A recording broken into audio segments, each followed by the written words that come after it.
सेठ के पास एक व्यक्ति काम करता था। सेठ उस व्यक्ति पर बहुत विश्वास करता था। जो भी जरूरी काम हो सेठ हमेशा उसी व्यक्ति से कहता था। वो व्यक्ति भगवान का बहुत बड़ा भक्त था। वह हमेशा भगवान के चिंतन, भजन, कीर्तन, स्मरण, सत्संग आदि का लाभ लेता रहता था। एक दिन उसने सेठ से श्री जगन्नाथ धाम यात्रा करने के लिए कुछ दिन की छुट्टी मांगी। सेठ ने उसे छुट्टी देते हुए कहा, भाई मैं तो हूं संसारी आदमी, हमेशा व्यापार के काम में व्यस्त रहता हूं, जिसके कारण कभी तीर्थ जाने का लाभ नहीं ले पाता। तुम जा ही रहे हो तो यह लो 100 रुपए मेरी ओर से श्री जगन्नाथ प्रभु के चरणों में समर्पित कर देना। भक्त सेठ से 100 रुपए लेकर श्री जगन्नाथ धाम यात्रा पर निकल गया। कई दिन की पैदल यात्रा करने के बाद वह श्री जगन्नाथपुरी पहुंचा। मंदिर की ओर प्रस्थान करते समय उसने रास्ते में देखा कि बहुत सारे संत, भक्तजन, वैष्णव जन हरि नाम संकीर्तन बड़ी मस्ती में कर रहे हैं। सभी की आंखों में आंसुओं की धारा बह रही है। जोर जोर से हरि बोल गूंज रहा है। संकीर्तन में बहुत आनंद आ रहा है। भक्त भी वहीं रुककर हरि नाम संकीर्तन का आनंद लेने लगा। फिर उसने देखा कि संकीर्तन करने वाले भक्तजनों के होठ बड़ी देर से संकीर्तन करने के कारण सूखे हुए हैं। वह दिखने में कुछ भूखे भी लग रहे हैं। उसने सोचा क्यों न सेठ के 100 रुपए में से इन भक्तों को भोजन करा दूं। उसने उन सभी की उस 100 रुपए में से भोजन की व्यवस्था कर दी। सबको भोजन कराने में उसे कुल 98 रुपए खर्च करने पड़े। उसके पास 2 रुपए बच गए। उसने सोचा चलो अच्छा हुआ, 2 रुपए जगन्नाथ जी के चरणों में सेठ के नाम से चढ़ा दूंगा। जब सेठ पूछेगा तो मैं कहूंगा पैसे चढ़ा दिए। सेठ यह तो नहीं कहेगा कि 100 रुपए चढ़ाए क्या। सेठ पूछेगा पैसे चढ़ा दिए, मैं बोल दूंगा कि पैसे चढ़ा दिए। झूठ भी नहीं होगा और काम भी हो जाएगा। भक्त ने श्री जगन्नाथ जी के दर्शनों के लिए मंदिर में प्रवेश किया।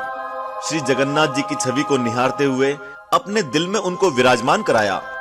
अंत में उसने सेठ के 2 रुपए श्री जगन्नाथ जी के चरणों में चढ़ा दिए और बोला, यह 2 रुपए सेठ ने भेजे हैं।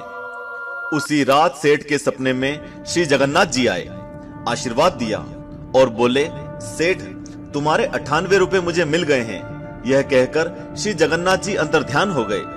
सेठ जाग गया, सोचने लगा, मेरा नौकर तो बड़ा ईमानदार है, पर अचानक उसे क्या जरूरत पड़ गई थी।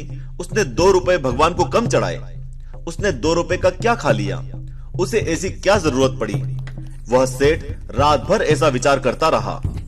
काफी दिन बीतने के बाद भक्त वापस आया और सेठ के पास पहुंचा। सेठ ने कहा कि मेरे पैसे जगन्नाथ जी को चढ़ा दिए थे।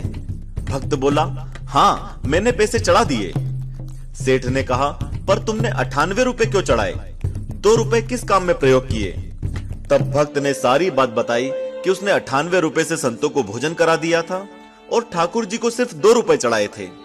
सेठ सारी बात समझ गया और बड़ा खुश हुआ और भक्त के चरणों में गिर पड़ा और बोला, आप धन्य हो, आपकी वजह से मुझे श्री जगन्नाथ जी के दर्शन यहीं बैठे बैठे हो गए। मित्रों, इस कहानी का मूल यह है कि भगवान को आपके धन की कोई आवश्यकता नहीं है। भगवान को वह 98 रुपए स्वीकार हैं जो जीव मात्र की सेवा में खर्च किए गए, और उस 2 रुपए का कोई महत्व नहीं जो उनके चरणों में नगद के रूप में चढ़ाए गए। इस कहानी का सार यह है कि भगवान को चढ़ावे की जरूरत होती ही नहीं है। सच्चे मन से किसी जरूरतमंद की जरूरत को पूरा कर देना भी भगवान को भेंट चढ़ाने से भी कहीं ज्यादा होता है। बोलो जगन्नाथ भगवान की जय। आज के लिए इतना ही। हम जल्दी ही हाजिर होंगे इसी तरह की एक अद्भुत सत्य घटना के साथ। तब तक इस वीडियो को ज्यादा से ज्यादा लाइक और दूसरे भक्तों के साथ शेयर करें। इसके अलावा हमारे दूसरे रोचक वीडियो देखने के लिए इस समय आपकी स्क्रीन पर आ रहे वीडियो पर क्लिक करें। जय श्री कृष्णा। ओम नमो भगवते वासुदेवाय नमः।